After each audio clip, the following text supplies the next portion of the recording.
So I was initially going to do another reaction to Reality Resort like I did last time, but when I recorded it, my audio was too quiet and the episode's audio was too loud, so regular video instead. This is probably gonna be a shorter one because, to be completely honest, Reality Resort doesn't have that much to talk about. But I came away with this episode with a few thoughts and a few notes that I'd like to share with you all. Chief among them, oh my sweet god, what are those things? I don't like when this cast faces forward. In all seriousness though, my general opinion on this episode is that it does a few things right, a few things wrong, but I'm mostly neutral on a lot of it. So we're gonna tackle these issues as we come, which means that we get to talk about my least favorite part of the episode first. I'm glad you like them. Cooking is one of my guilty pleasures. Just wanted to express my gratitude to everyone for their role in securing our first victory. I do not like Finn, and unfortunately a big reason why is the accent. To a non-Southern person, this probably sounds fine, but as someone who lives in the Deep South, I thought of something different. Let me just pitch up another clip and show you what I mean. Not always. More often than not, I actually go solo. Especially lately. I've been needing some time to myself.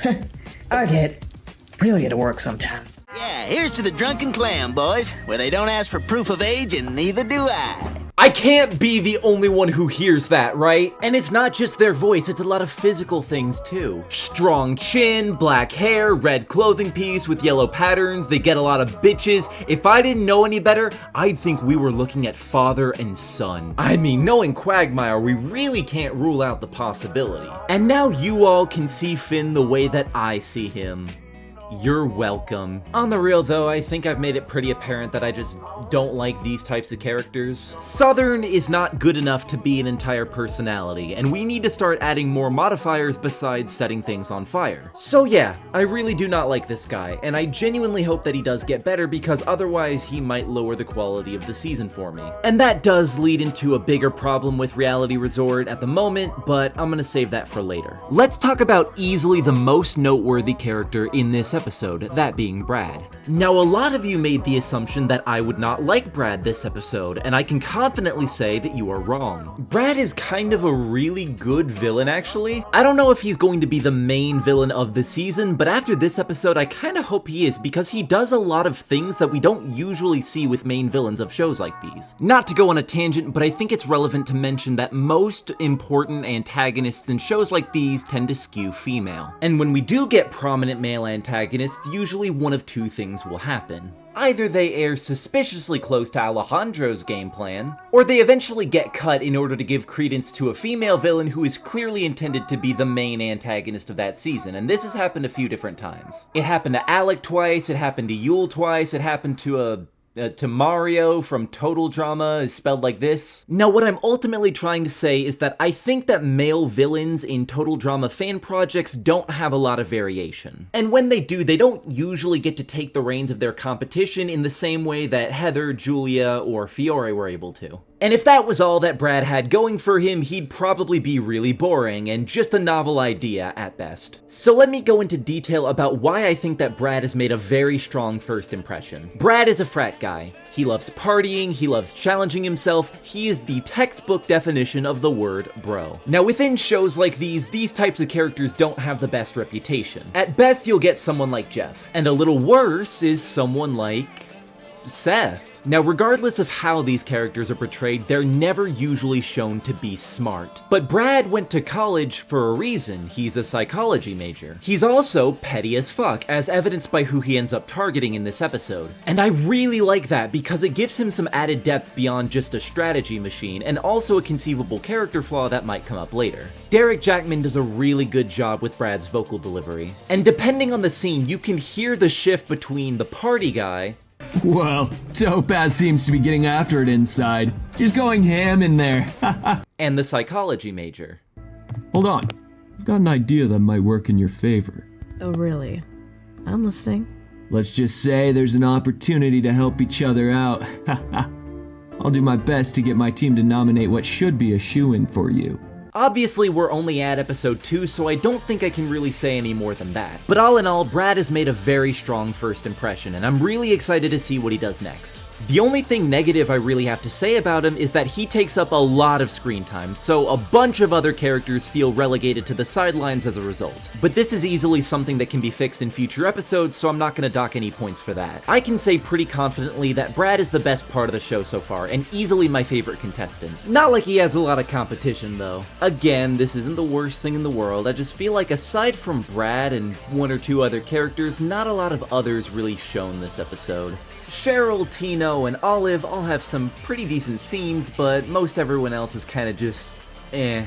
Not really much else to say on that front. Am I supposed to be like, oh yeah, this was a great episode for Charles. Charles was so good this episode. He had so many great scenes, such a nice character arc, he did so much. Really only those on the block are worth talking about. I'm gonna be honest, I had some trouble getting invested in the final challenge. Because real talk, I knew Seth was gonna get eliminated 7 minutes into the episode. That's about at this point for reference. And again, I'm also not gonna hold this against the episode because I think I just honestly got it early. But it becomes really obvious after that what's gonna happen. Like, most of what the episode focuses on after that is just Seth being a dumb, stupid idiot and Topaz being a hard worker who's actually taking things seriously. This is really hammered in, which by itself feels a bit clunky, but then Charles says this. If only he would have studied. I doubt this was the intention, but the way that this whole conflict is presented kinda makes it feel like something you'd see in a kid's show. It's set up in a way that makes you think there's a lesson to be learned, but that's not really something that I think this show needs or should strive for. These scenes still do work well, and I don't think they need to be cut. But maybe if they touched on other aspects of Seth and Topaz's character, they would have been a lot stronger. Topaz is clearly very proud of her work and her girls back home, so she has a lot of motivation to do well. But the rest of her cast doesn't seem to like her all that much, and that might be something to work on. The people in the library, namely Charles, already seem to be in her corner. So what if the scene started with Topaz studying really hard, and one of the other characters making a comment on that? And Topaz could explain that she has to work hard in order to make her girls proud, and this earns her the respect of everyone else. And maybe some of them could give her some words of encouragement because this is definitely a stressful situation for her. And that could serve as a nice parallel to Seth's scene, since really only Tino is taking him seriously. And speaking of, dude, I already miss Seth so much. Why couldn't it have been like, fucking you. I don't have too much to say about Seth, I just think he's really funny and I enjoyed every moment that he was on screen. Listen, the only thing I bothered prepping for back in school was the draft. Why waste my time on stuff I ain't gonna need in the big league?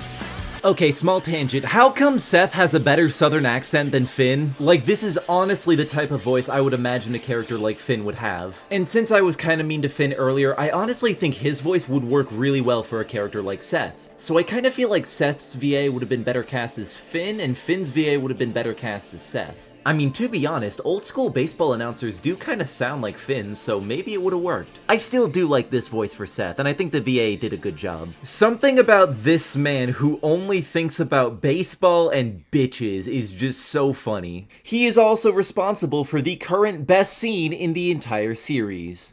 This here's the Leaning Tower of Pisa, right? Pisa. And pizza is Italian. Duh. He's a fucking genius. Okay, but can we talk about the fact that the entire episode is spent dunking on Seth and how stupid and dumb and lazy he is, and yet he still almost managed to win the challenge? If he actually did manage to come out on top, I honestly think that would have been a really good subversion of expectations, but I'm still okay with the result either way. Aside from that, I guess I do find this breakdown at the end a little odd. Are you kidding me? That right there was complete poppycock. How was I supposed to know our podiums ain't labeled the same? Hey, take it easy. I get losing is frustrating, but that's why it's important to— Absolute bull honky. I should have never signed up for this competition to begin with. That's a stupid show anyway. Bunch of clout chasers. Should have called this show Reality Rejects. Okay, first of all, go off, King. Second of all, why do they all look so fucking angry? Like, at this point in the scene, all he said was, "Are you kidding me?" Monica looks like he just told her that the Real Housewives was fake. He didn't even swear. He literally said the word poppycock. That is like the most family-friendly curse word That even isn't even occur. I don't get it. Truly the Hall of Fame of the most despicable villains in all of fiction. Darth Vader, Hannibal Lecter, Ferdinand, and Seth. So needless to say, while I am upset with Seth being the first boot, I have Brad, and Brad's pretty cool, so as long as he continues to be cool, I think I'll be okay. On the technical side of things, I did notice a few animation errors, but honestly it wasn't anything important. The voice acting is a bit spotty with some characters, but you know what, we've got plenty of time to improve, so I'm just gonna say that's a work in progress. Drew was also pretty funny this episode. I like how he was literally the only person rooting for Seth. That was kinda awesome. Tino also said pick up the pace, which is the funny Caleb line, so that was the second best part of the episode. But overall, this was a pretty good episode. I don't know if the format of the future episodes is gonna be one challenge, then an elimination, and if that does happen, then boy, I hope that Patreon money goes to good use. Here's my current tier list. I know a lot of people are placed pretty low, but I expect a lot of them to start rising once more episodes start coming out. This episode still does have its flaws, but since it's only episode 2, I feel like we can cut it a little bit of slack. I know Cove's work, and I know how he writes. He is perfectly capable of writing well-written, nuanced, and likable characters that you want to see more of. But he's also written his fair share of bad eggs, so let's just see what happens. But what do you think about Reality Resort? Leave a comment below with your thoughts, and maybe consider leaving a like and subscribing to the channel, because that really does help me out. We're getting really close to 4,000 subscribers, and I'd really like to hit that milestone. But as always, I appreciate you stopping by, and I will see you next time.